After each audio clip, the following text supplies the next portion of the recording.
I would like to be called Minna, and I'm going to read Dawn Flight, a Lakota story.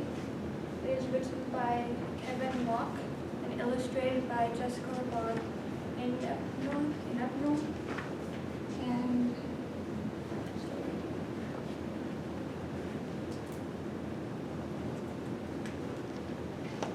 once a girl and her father went hiking and saw an eagle flying overhead. The father was so excited to see the magnificent bird that he changed the course of their journey to follow it.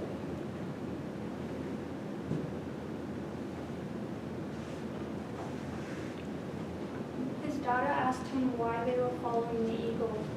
Her father started to tell her a story. This is a story passed down by your ancestors for many years, he began.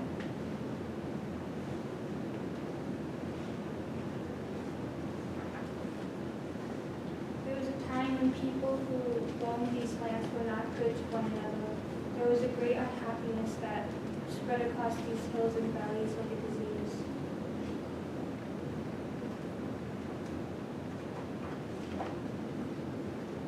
But not everyone was bad. Some people were good to others, and some of all these people, one woman stood out the most virtuous. She was kind and pure of heart.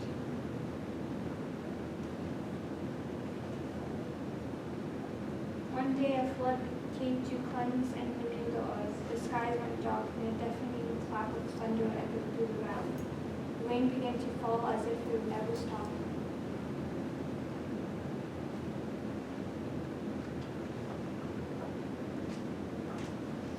The good people gathered together and called upon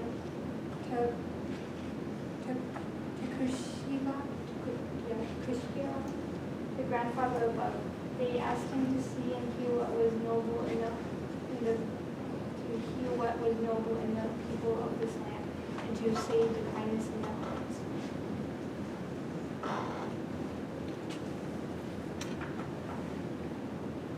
The grandfather listened and was forgiving. He transferred the kind people into soft stone that fills the quarries near Pipestone, Minnesota. Then he turned the rebellious people into hard quartzite to cover and protect the soft stone.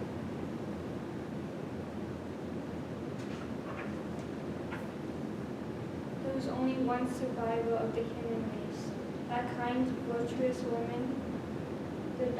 The grandfather heard the call of the good people and spared him from the flood, sending a mighty golden eagle down to rescue him.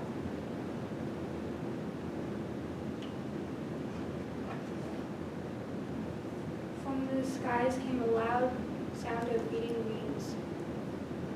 Wildly, the eagle swooped down towards the woman. He lifted her up with his strong talons and carried her away with his mighty wings.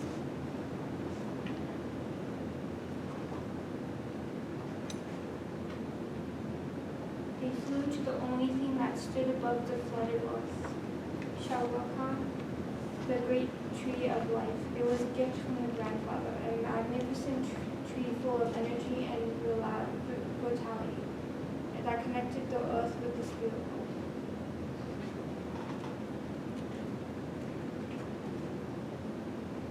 At the great tree of life, the woman knew that she was safe. And as the sun came out, she watched the flood slowly begin to disappear. There was a new beginning.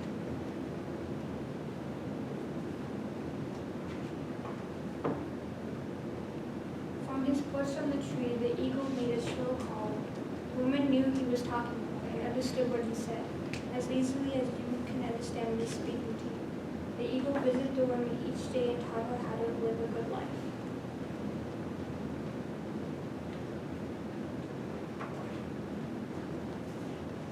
The magnificent bird had many teachings as it had feathers. From these feathers, the woman learned about truthfulness, kindness, generosity, respect, and courage. The eagle explained that each of these feathers helped him to fly, and through these virtues, mankind could soar.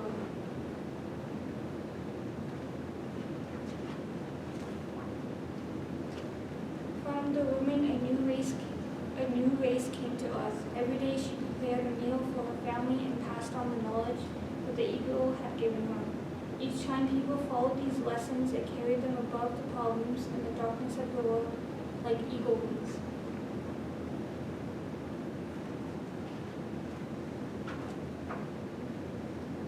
The people grew into a race that was made of one people and spread around the earth from the plains to the mountains. They are your ancestors. They learned to be patient and kind. They cared deeply for the land.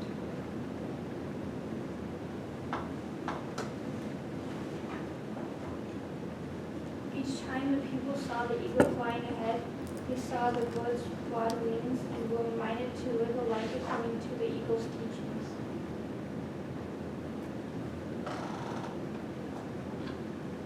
Today I recognize the spirit of the eagle in myself and in you, the father told his daughter. As the eagle soared above them, like the eagle, we must learn to fly towards the light.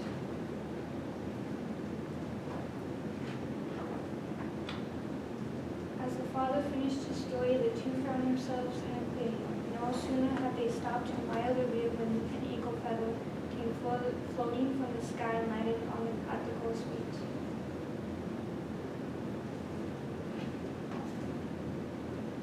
The little girl picked up the feather and held it up to her father.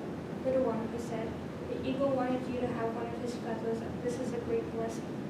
The girl was so excited she wanted to go home at once to show her mother.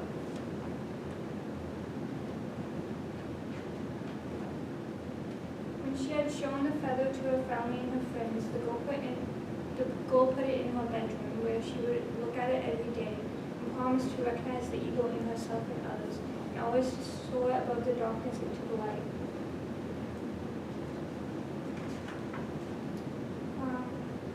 Some conversation started, but I'm just going to read one of them. What do you think you can do to be more like the eagle? And I'm just going to